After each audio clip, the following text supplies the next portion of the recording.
using Excel for inferences about means from two independent populations. This video uses example 2 from section 9-3 titled, Are We More Creative with Blue? And example 3 from section 9-3 titled, Confidence Interval for Creativity Scores. Both Excel itself and the XLStat add-in can be used for hypothesis tests, but only XLStat provides a confidence interval. It is important to note that Excel and XLStat both require lists of original sample data and do not work with summary statistics alone. We will begin by providing the procedure for hypothesis tests using example 2, followed by the procedure for confidence intervals using example 3.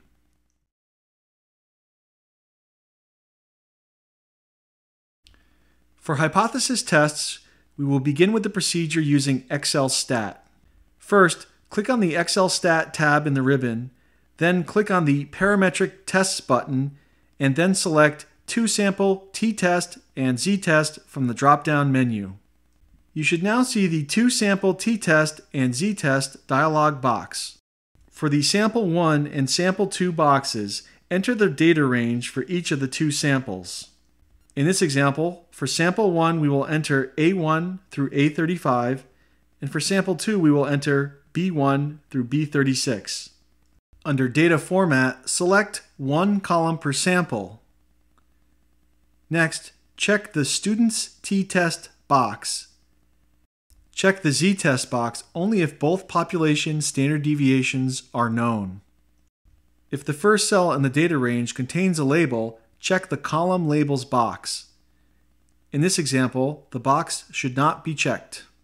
Select Sheet to display the results on a new worksheet, or select Range and specify a cell if you want the results to be displayed on the current worksheet.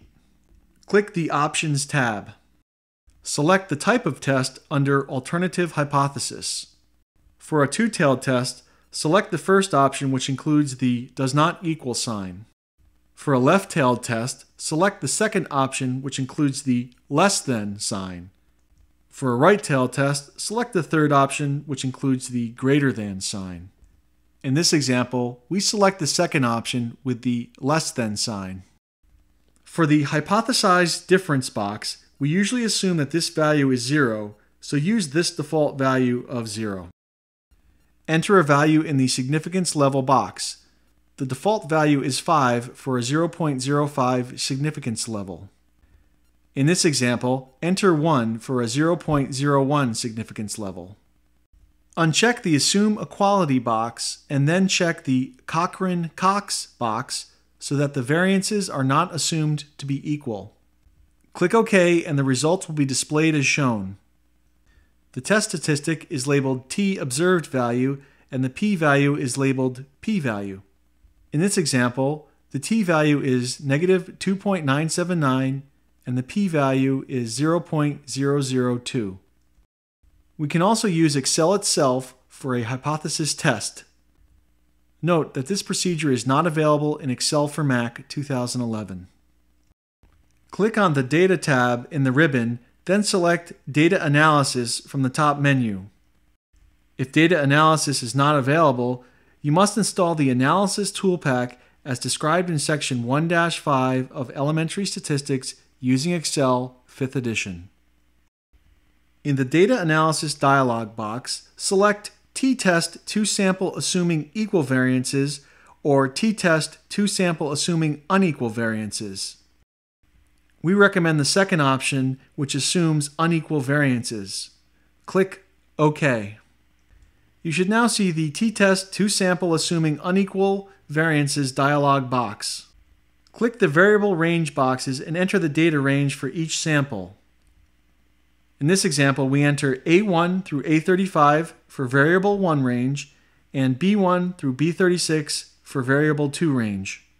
In the hypothesis mean difference box, enter a value for the claimed difference between the two population means, which is usually 0.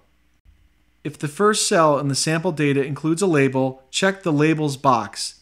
In this example, we leave this box unchecked. In the Alpha box, enter a significance level. In this example, we enter a significance level of 0.01. Click OK and the results will be displayed. The test statistic is labeled t-stat and the p-value is labeled p. Note that Excel provides both a one-tail p-value and a two-tail p-value, so use the p-value appropriate for the test. In this example, we use the one-tail p-value of 0.002 rounded. Both procedures provide a test statistic of -2.979 and a p-value of 0.002. This p-value is less than the significance level of 0.01, so we reject the null hypothesis that the population proportions are equal. There is sufficient evidence to support the claim that the red background group has a lower mean creativity score than the blue background group. This supports the conclusion that higher creativity scores were achieved by the subjects with the blue background, but the results do not justify the conclusion that the blue background is the cause of the higher creativity scores.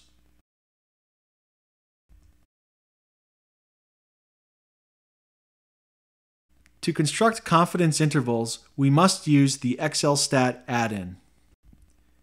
We repeat the earlier steps described. Click on the ExcelStat tab in the ribbon, click on the Parametric Tests button, and then select ToSample, T-Test, and Z-Test from the drop-down menu. For Sample 1 and Sample 2, enter the data range for each of the two samples. Under Data Format, select one column per sample. Check the Student's T-Test box or check the Z-Test box if the population standard deviations are both known. If a label is included in the data range, check the Column Labels box. If not, leave this box unchecked. Select Sheet to display the results on a new worksheet, or select Range and specify a cell if you want the results to be displayed on the current worksheet. Click on the Options tab. For confidence intervals, under Alternative Hypothesis, select the two-tailed test option with the Does Not Equal symbol. Enter a value in the Significance Level box. The default value is 5 for a 0.05 significance level, and this corresponds to a 95% confidence level. This example asks for a 98% confidence level, so we enter 2. Uncheck the Assume Equality box and then check the Cochran-Cox box so that the variances are not assumed to be equal. Click OK, and the confidence interval will be displayed as shown. In this example, we get the confidence interval limits of -1.055 and -1.05. Because these limits do not contain 0, this confidence interval suggests that there is a significant difference between the two means. Also, because the confidence interval consists entirely of negative values, there is sufficient evidence to support the claim that the red background group has a lower mean creativity score than the blue background group. This supports the claim that blue enhances performance on a creative task as claimed by the researchers, but we should be careful to avoid a statement that the blue background is the cause of the higher creativity scores.